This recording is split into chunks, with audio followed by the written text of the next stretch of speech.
y vamos allá.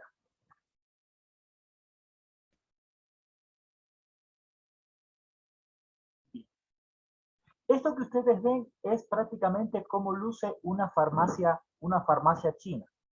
Usted va a cualquier lugar en China, en países asiáticos principalmente, y usted va a ver en las farmacias al boticario, al farmacéutico, con los cajones así. Todos los cajones están rotulados con diferentes especies, diferentes plantas, diferentes bichos, porque ahí en la farmacopea china se preparan medicamentos con las más inverosímiles sustancias. Es decir, se prepara medicamentos con especies animales, minerales y vegetales.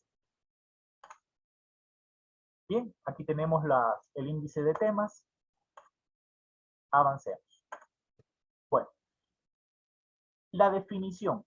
Ahí tenemos una clasificación, una explicación bien sencilla acerca de lo que es la fitoterapia oriental. En la materia médica hay una obra llamada la bencaología, es decir, el estudio fitoterapéutico de las plantas de la medicina tradicional china. Actualmente se conoce como el herbolaria tradicional china y en términos se han logrado catalogar 6.000 productos, es decir, 6.000 sustancias de acción terapéutica. Actualmente, bueno, perdón, antiguamente había muchos más, pero por las guerras, por algunas situaciones, se ha perdido la mayor parte de estas plantas, de estos estudios con relativo a la acción terapéutica. Hay un planteamiento diferente. Se estudia la acción.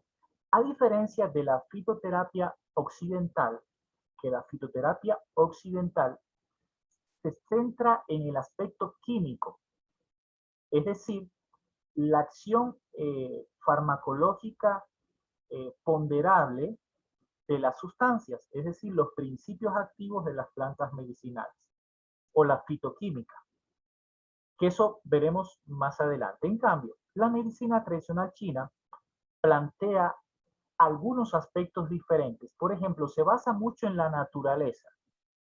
Si la planta es fría, es fresca, tibia, caliente, en el sabor, si es ácido, amargo, salado, la penetrancia o la dirección en el canal o meridiano de energía. También la indicación, la preparación, la combinación, las dosis y las precauciones, que eso también tiene la fitoterapia occidental. Pero tomando en cuenta esto de los meridianos, esto de la cosmovisión china, es como se estructura, es como se construye una fórmula medicinal oriental. El problema principal es que faltan los productos. Aquí en Ecuador, sobre todo, hay muy pocos productos de la medicina tradicional china. También la correlación, es decir, una fórmula de la medicina tradicional china, cómo se traduce o cómo se entiende desde el punto de vista occidental, o sea, cómo la podemos comprender. Entonces, estos son algunos de los problemas. También otro problema es que por lo general las decocciones, es decir, los cocimientos de la medicina tradicional china, son bastante fuertes, es decir, son bastante desagradables el sabor. Y para nuestro paladar occidental cuesta trabajo consumirlo. También los olores son bastante penetrantes, son bastante fuertes. Entonces, estos son algunos de los problemas que tenemos aquí para poder asimilar, para poder tomar en cuenta más la fitoterapia oriental. Tenemos algunos libros, tratados, escritos sobre plantas medicinales. La mayoría están en chino, por supuesto, pero algunos se han traducido al español. Yo no he encontrado, de lo que he buscado, no he podido encontrar algunos, pero es posible que que los haya. Ahora bien, algunos aspectos de estas obras que están escritos, dice: en cualquier tratamiento con los 5 tóxicos dominar la enfermedad, con las 5 energías nutrir, con los 5 medicamentos tratar y con los 5 sabores regular. Ahora bien, entendiendo un poquito más, los medicamentos de sabor ácido nutren los huesos. Es decir, cuando usted come algo ácido, por ejemplo, un limón, una naranja, según la fitoterapia china, eso ayuda a fortalecer los huesos. El sabor ácido es astringente, es endurecedor. En cambio, claro está, todo tiene su contraparte. Comer demasiado ácido va a generar algunos problemas. Los medicamentos de sabor picante fortalecen los tendones. Por ejemplo, cosas como el ají. Los medicamentos de sabor salado nutren los vasos, es decir, la circulación sanguínea. Los medicamentos de sabor amargo, la energía. Y los medicamentos de sabor dulce nutren los músculos. Claro, está. Y lo entendemos. Si comemos demasiado de un sabor, vamos a tener problemas. Es decir, no, yo voy a fortalecer los tendones, voy a fortalecer y me desmando. No, así no funciona la cosa. Hay que siempre establecer un equilibrio. Es interesante que los chinos mencionaban los 5 tipos de medicamentos: hierbas, árboles, gusanos, piedras y cereales. ¿Qué le parece la expectativa de usar un gusano como tratamiento o como medicamento? A ver, ¿qué dice Esteban? Usted que está más involucrado en la fitoterapia.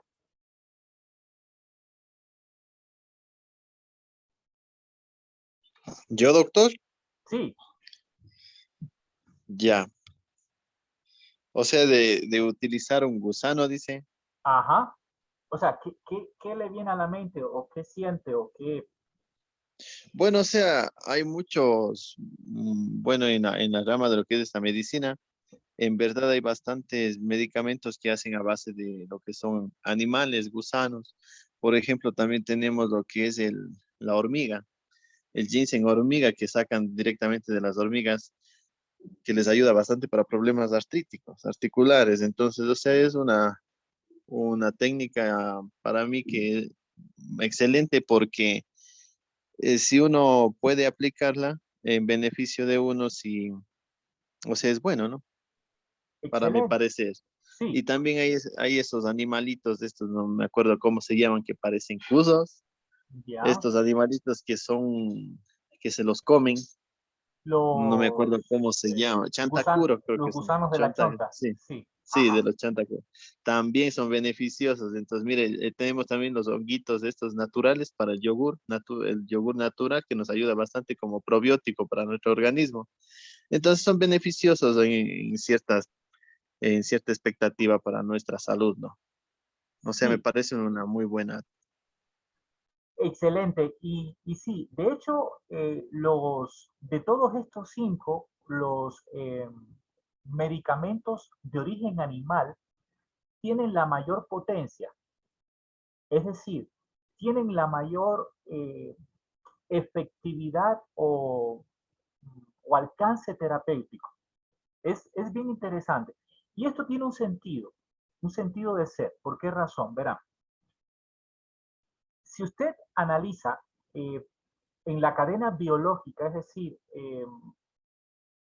el origen de cada elemento, de cada elemento natural, pensemos, de estos 5, ¿cuál es el más sencillo? El más sencillo es la piedra. De ahí, en grado de complejidad, viene la hierba. ¿Por qué? Porque el proceso de fotosíntesis, el proceso de conversión de energía, le da a la hierba una mayor complejidad biológica. Entonces, a la hora de diseñar un medicamento, si usted diseña un medicamento a partir de la piedra, de cualquier roca, que los hay, va a ser más sencillo a nivel biológico que de la piedra. Precisamente por este tema del proceso biológico de la fotosíntesis. Entonces, claro, las hierbas van a tener un mayor alcance químicamente hablando, porque en homeopatía, cuando ya estudiemos, aquí la cosa va a cambiar y mucho. Pero a la hora de manejar una sustancia en dosis ponderables, es decir, una sustancia eh, fitoquímica que podemos pesar, podemos medir en laboratorio sin ningún problema, las hierbas son más complejas que las piedras. Siguiendo la misma línea, los cereales son más complejos que las hierbas. Los árboles más complejos que los cereales. Y los gusanos más complejos que el resto de cosas. Entonces, igualmente va a ser la acción terapéutica, va a ser más potente, de mayor profundidad, de mayor eh, penetrancia, más intensa la respuesta biológica. Yo tuve la oportunidad de comer los gusanos de la chonta. ¿Alguien los ha comido? Anabel, Ana Paula, Esteban. No. ¿No? No, No. Chispa, ustedes son de Ecuador y no han comido. Yo que vengo del más allá, de Cuenca, sí me he comido. es que eso está en el oriente, nunca he ido al oriente. Ajá, hay que ir al Coca. Sí, bueno, uno como extranjero siempre se da los medios para andar dando vueltas por todos los lados. Entonces, en una de esas yo pude comer los gusanos de la chonta. Tienen un sabor como a marisco, como a camarón, bueno, pero eran tan fuertes, tan pesados, que yo con tres, me comí un chuzo de tres, quedé ya satisfecho. Me sentía con una energía que yo decía, puedo ir caminando de aquí a Cuenca, a pata, pelada. Qué bestia tan energético, tan fuerte. En cambio, a mi esposa sí le afectó muchísimo. Uy, no, eso sí la mandó a la cama. Entonces, podemos ver cómo hay una acción energética, una acción fuerte de estos animalitos. Y en la medicina china se prepara a partir de los gusanitos todas estas cositas. Aquí tenemos el término chino que significa fan qi, fórmulas, recetas o prescripciones. El término literalmente significa fórmulas que se ponen en práctica. Hay 8 métodos. El método primero es la diaforesis, es decir, la sudoración. Hay que sudar en algunas enfermedades. ¿Cuándo se utiliza el método de sudoración? Cuando la enfermedad está en el nivel de la piel. Es decir, exantemas, dermatitis, urticaria, granitos, cuando está a nivel superficial, drenar.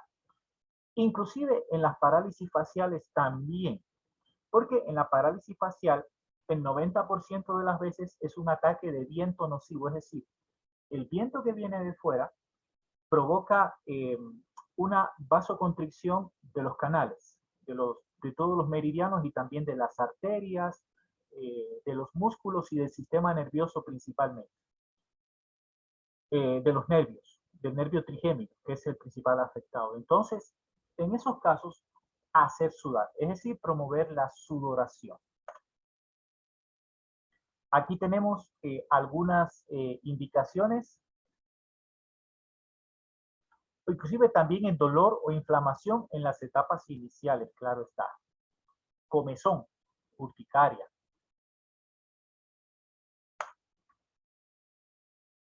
El vómito. El vómito es un método un poquito fuerte, un poquito desagradable, pero bueno, es también necesario a veces. Cuando está en los niveles superiores, condúzcalo hacia arriba y hacia afuera. Si la enfermedad está que me ahoga, que me asfixia. Ejemplos, la flema en la garganta, en el tórax, el estancamiento alimenticio en el estómago, cuando alguien se ha intoxicado por venenos o algún tipo de intoxicación por cualquier cosa. Entonces, de hecho, los médicos dicen, no, haga que vomite, arroje. El drenaje descendente o purgación. Quizás ustedes están familiarizados con lo que es el purgarse, el liberarse, ¿no?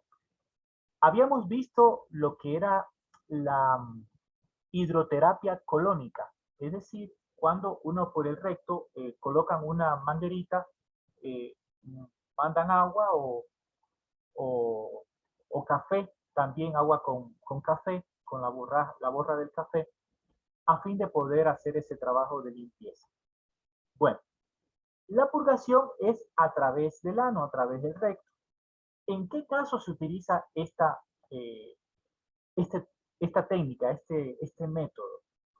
Cuando está en los niveles inferiores, condúzcalo y libérelo hacia abajo. Cuando está en el centro, está lleno, drene internamente. Es decir, y es lógico, no. Si está en la superficie, que sube. Si está arriba, que lo saque por arriba. Si está debajo, que lo saque por debajo. No tiene sentido hacer las cosas al revés. Si está arriba, mandar y... No, o sea, es un sentido de lógica, de por dónde eliminar toxinas. Aquí hacemos un importante paréntesis.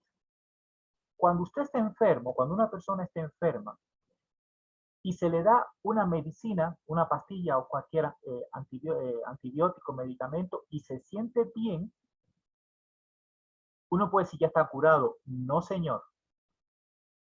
Está curado siempre y cuando haya habido una eliminación de toxinas. Y esto es clave. Esto es importantísimo por lo que ya veremos después en los módulos siguientes. Es decir, cualquier enfermedad, la que sea, como se llame, si no se verifica una eliminación de toxinas, no está bien curada, no está bien tratada. ¿Por qué? Porque las enfermedades en su historia biopatológica, es decir, como van evolucionando las enfermedades, a lo largo del tiempo, las enfermedades se transforman. Es decir, una gastritis se va convirtiendo en una linfangitis, por poner un ejemplo, tranquilamente. Y no es que sea necesariamente el mismo microbio, el mismo microorganismo, no, sino que por la acumulación de toxinas, por los tratamientos incorrectos, la enfermedad va cambiando de cara, va cambiando de identidad. Se puede decir, es la misma enfermedad, pero con una manifestación patológica diferente. O inclusive hay enfermedades que el paciente las tiene, ejemplo el SIDA, ejemplo el cáncer, que sirve de entrada a otras enfermedades. Ejemplo el COVID, porque el sistema inmune está tan atareado, peleando contra la enfermedad principal y otros oportunistas, otras enfermedades oportunistas, ¡pum!, entran y hacen de las suyas. Entonces, esto es muy importante. Si usted le da un medicamento a un paciente, a una persona, y la persona llora un montón, ¡guau!, vomita, uy, va al baño, una diarrea esa espantosa que hay que clausurar el baño por 15 días porque no hay quien entre, o una sudadera de esa que deja la cama hecha que parece una balsa en medio del océano Atlántico, o una flema horrorosa, grande, excelente, ha limpiado. Y es lógico porque imagínese una casa que usted le eche perfume. Ay, qué rico se huele, pero no la ha limpiado. Ah, no, pues el polvo, la suciedad, los bichos, cuánta cosa. Entonces, cerremos la sesión y volvamos a entrar para conversar de este aspecto en particular.